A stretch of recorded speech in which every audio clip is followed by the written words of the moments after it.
Hello à tous, tout d'abord je voulais remercier Greenfluence qui m'a proposé de prendre la parole sur un sujet qui me tient à cœur, qui sont les partenariats entre les créatrices ou créateurs de contenu et les marques. Mais avant de rentrer dans le vif du sujet, je vais me présenter parce que j'imagine que c'est mieux de savoir de quel côté je me situe pour commencer. Donc je m'appelle Célia, je tiens le blog et le compte Instagram Made in Ali, mais je suis aussi une communicante de formation, de métier.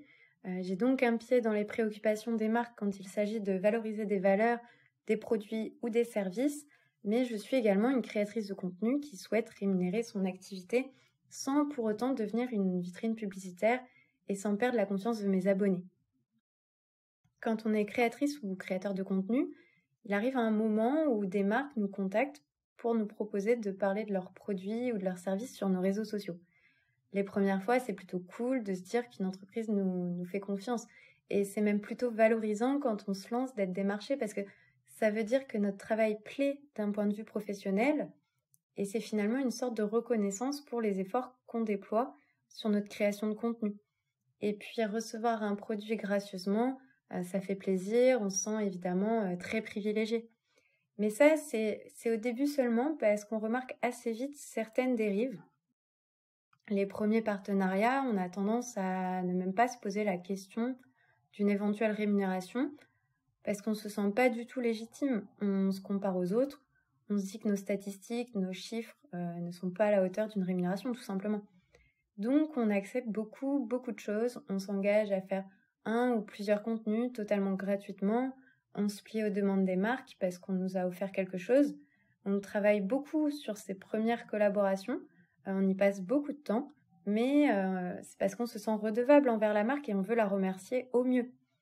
Et pour ma part, au début, quand une marque correspondait à mes critères, c'est-à-dire une marque éco-responsable qui s'engage dans un business respectueux de l'humain, de l'environnement, je ne savais pas dire non. J'avais envie de découvrir des initiatives qui me paraissaient chouettes. J'avais envie de soutenir des entreprises dans lesquelles je croyais et j'avais envie d'inspirer aussi ma communauté dans leur choix de conso. Mais en fait, le contenu en partenariat avec les marques demande beaucoup de temps, demande du travail et finalement me laisser beaucoup moins de temps pour traiter les sujets de mon choix et pour proposer mes propres contenus. Et donc tout à fait logiquement, on réalise en fait que le temps qu'on passe à créer ces contenus pour mettre en avant des marques, c'est du travail et que c'est de la publicité finalement.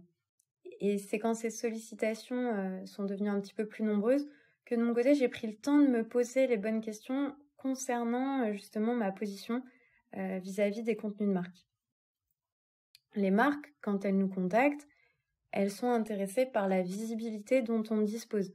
Une visibilité qu'on a souvent mis des années à construire. Parce qu'une marque n'aura jamais le même engagement de la part de sa communauté qu'une personne réelle qui prend la parole tous les jours et qui interagit réellement avec les personnes qui la suivent. Par exemple, on répond à énormément de messages par jour, on discute avec nos abonnés, on a des conversations plus ou moins longues, on apprend à connaître les personnes avec qui on interagit au quotidien. Et évidemment, on a une ligne éditoriale, on a une thématique principale et on aborde ces sujets-là, mais on aborde aussi des sujets un peu plus lifestyle. On aborde nos vies en règle générale. Et on prend aussi la parole. On prend la parole sur des sujets sociétaux, des sujets sociaux, on a des avis, des prises de position. Finalement, quand on suit une créatrice ou un créateur de contenu sur les réseaux sociaux, on s'abonne à une personnalité, à un style de vie qui nous inspire ou qui nous ressemble, à un ton et finalement à une manière d'aborder les choses dans sa globalité. Et ça, c'est des aspects qu'on ne retrouve pas ou vraiment très peu chez les marques, car quand on suit une marque, quand on s'abonne à une marque, on n'oublie pas finalement que la marque elle a un objectif principal, c'est de vendre ses produits ou ses services. Et cet aspect commercial, on le retrouve beaucoup moins chez les créatrices ou les créateurs de contenu. Alors ça a nuancé évidemment, mais tout dépend aussi des personnes qu'on suit et qu'on souhaite soutenir sur les réseaux sociaux. Mais une marque qui nous contacte, c'est dans un objectif de vente ou d'image. Et c'est ce qu'on appelle finalement de la communication. Et ça, beaucoup de marques, même les plus éthiques d'un point de vue produit, ont du mal à le comprendre et à l'envisager comme étant une véritable prestation de service, alors qu'on travaille pendant un temps pour le compte d'une marque dans son intérêt. Et quand j'ai fini par trouver pour ma part une légitimité dans mon activité et à fixer des tarifs sur la création de contenu, je me suis rendu compte que c'était un peu la foire au n'importe quoi côté marque. On se prend souvent des murs quand on commence à évoquer la question de la rémunération. Par exemple, il y a vraiment pas longtemps, j'ai reçu un message sur Instagram d'une marque se disant éthique, qui proposait des cosmétiques naturels et qui me demandait si j'étais intéressée pour tester sa marque. Donc j'ai répondu que j'étais totalement OK pour tester les produits parce qu'ils correspondaient à mes choix de consommation et que je pouvais lui envoyer mon kit média, c'est-à-dire mes conditions de travail, mes tarifs, mes chiffres, pour éventuellement travailler sur un contenu si jamais les produits me plaisent après le test. Et donc la marque en question me répond qu'en fait elle cherche une simple collaboration pas rémunérée. J'ai essayé d'être pédagogue moi en retour en lui expliquant finalement que tout travail mérite salaire et que sa demande est à la limite du déplacé parce qu'on ne demande pas à quelqu'un de travailler gratuitement, surtout quand on se revendique être une entreprise éthique et responsable. Et cette marque-là n'a pas du tout été sensible à ce discours et m'a répondu finalement que les produits méritent d'être payés également. Et que demander de l'argent pour parler d'une marque, c'est pas authentique et que ça signifie que n'importe quelle marque peut payer pour de la fausse promo. Donc là, on est sur un dénigrement complet de la profession de créatrice ou de créateur de contenu, car c'est vraiment un métier, certes nouveau, mais qui permet de développer plein de compétences transverses et qui est devenu un levier business pour les marques. Et encore une fois, on choisit à qui on s'abonne lorsqu'on est un utilisateur des réseaux sociaux. Certains influenceurs ne vont pas s'appliquer une charte éthique ou une règle particulière en termes de déontologie dans leur manière de gérer leur partenariat avec les marques.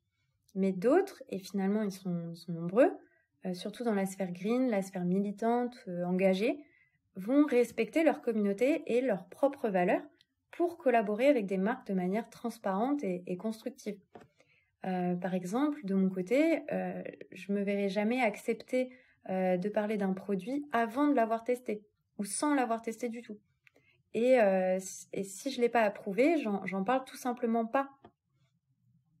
Quand je noue un partenariat rémunéré avec une marque, il y a toujours une phase de test et ça m'est déjà arrivé de décliner une rémunération parce que je ne me voyais pas mettre en avant le produit en gommant les aspects négatifs que j'avais pu remarquer pendant mon utilisation. Donc nous, en tant que créateurs de contenu, on a cette responsabilité du choix des partenariats qu'on souhaite mener. Donc remettre en question l'authenticité d'une créatrice ou d'un créateur de contenu quand il y a une rémunération, c'est finalement nier le métier, car un métier qui ne rémunère pas, ça reste un loisir. Et si certains veulent consacrer tout leur temps à cette activité tout en payant leurs charges et leur loyer, ça serait finalement incompatible. Et cette question d'authenticité, nos communautés nous la posent souvent aussi. On peut avoir des doutes sur l'authenticité d'un avis rémunéré et c'est tout à fait légitime dans une société d'hyperconsommation où la publicité se cache absolument partout et envahit tous les espaces. Donc c'est aussi à nous, créatrices et créateurs de contenu, d'être transparents sur notre fonctionnement et de trouver un juste équilibre dans la création de contenu rémunéré et la création de contenu spontané. Surtout quand on souhaite entretenir la confiance de nos abonnés, mais que l'on souhaite aussi valoriser financièrement notre travail pour peut-être éventuellement en vivre pour certains. Et ça, c'est un métier nouveau dont les contours se dessinent à peine. Il y a encore tout à construire et il faut évidemment en parler, échanger avec nos communautés, mais aussi avec les marques, avec les agences d'influence pour trouver de nouveaux terrains d'entente, mais aussi des nouveaux terrains de créativité où tout le monde y trouvera son compte. Alors là, évidemment, j'ai survolé le sujet. Pour être plus exhaustif, il aurait fallu aborder l'inclusion dans les campagnes d'influence et approfondir la définition d'une déontologie ou tout du moins d'une charte éthique de l'influence marketing. C'est toujours un exercice de style de mettre en place un business model quand on revendique une approche responsable d'un métier, d'autant plus quand il n'est pas encore très très bien perçu dans les mentalités. Mais l'évolution, en tout cas, ne peut qu'être positive si tout le monde participe aux discussions. Et justement, c'est l'objet de ce format qui est proposé par l'agence Greenfluence.